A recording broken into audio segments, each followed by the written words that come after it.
Previously, outside of the dungeon of the Mad Mage, the party spent time above ground in the city of Waterdeep, each of them with a series of goals they wished to achieve before heading back into the dungeon. Ezrah received a missive from Mert, letting him know that a magic backpack was for sale.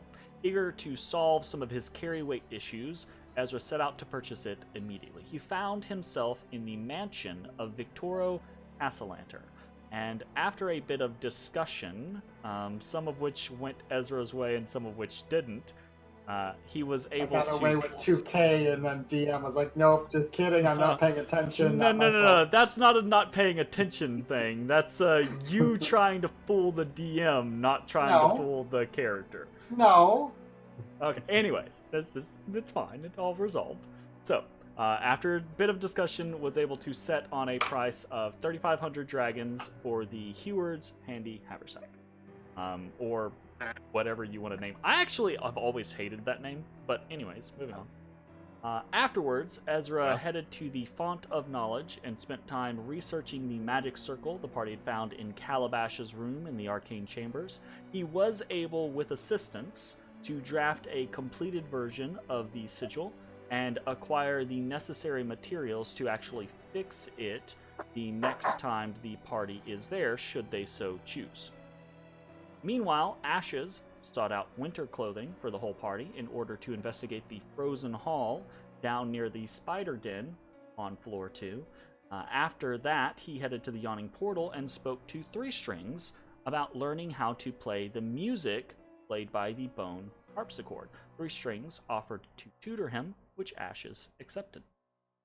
Bones received contact from Eataden, the elf enchanter, and decided to go visit him at his nearby lab. The two had a spirited conversation about crafting, enchanting, and the materials involved, and before leaving, Bones got Eataden to start enchanting a bone dagger and got him to start working on some scrolls for Ezrah. Afterwards, Bones spent some time selling loot before heading to the Guild of Fine Carvers to post about looking for partners and or apprentices, and to spend time working on to-be-determined projects. Matashtai, huh?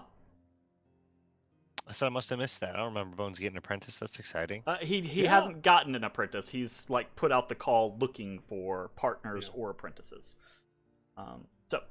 That's cool. Meanwhile, Matashtai spoke to Sine, who informed him about the upcoming holiday of Howldown, where the city guards head out to hunt down monsters and bandits, and the rest of the city does other stuff too. But Matashtai, somewhat keen on the idea of spending his free time both sharpening his skills and assisting the people, then decided to seek out the guard and volunteer work. His search led him to the Field East Rear Garrison, where he met a half-elf guardsman named Mandius. Mandius had him fill out paperwork and then engaged Matt in a short duel to test his skills. Matashtai did not hold back and ended up laying Mandius out flat with relative ease.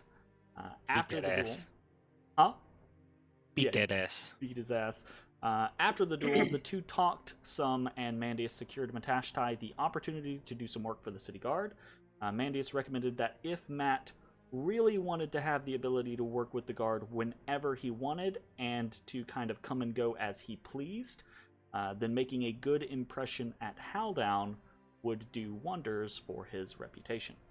Afterwards, Matashtai headed over to the Yawning Portal and spent some time carousing and networking, and then eventually everyone made it back home and rested for the evening.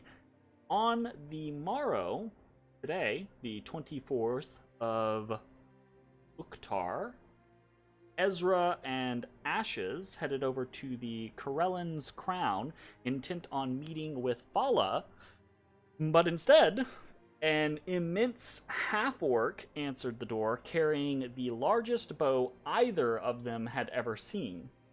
Ezrah was 30 feet back. Was 30 feet back, absolutely, of course. Within bow range. That's, yeah, easily within bow range. Well, Ezrah didn't know what was going to happen. I like you the just idea. open doors 30 feet Ezra back in Ezra town? like ding dong ditches every door that he goes to. Just Ashes in is case at the something bad door, happens. and Ashes is at the door. Ezra is keeping a safe distance. He knocks on the door, Bullshit. sees the orc, Should make that walks about back 605 feet away from the door. Uh-huh. Hey everybody, thanks for watching. If you enjoyed the video, consider leaving a like, commenting, or subscribing.